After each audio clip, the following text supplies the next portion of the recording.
We're here with South Kingstown's Tasia Carey, the winner of the 55-meter dash and the 300, which we've just finished. It looks like 7.61 in the 55, 44.4 right here in the 300.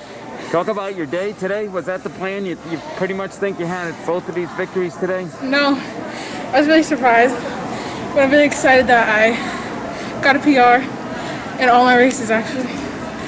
So, why do you think you were able to pull it off today? How did practice go this week? Did you think, did everything seem to work out as planned?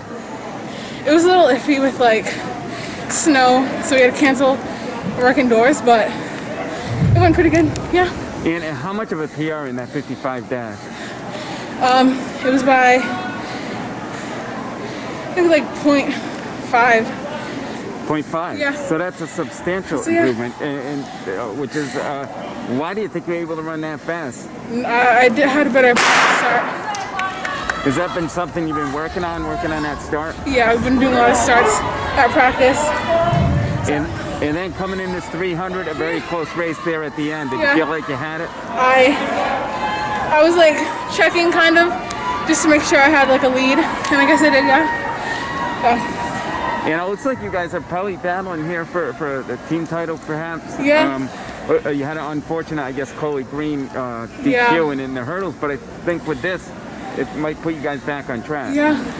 So were you thinking that in your head too, that I got to win this and get some of those points? Yeah.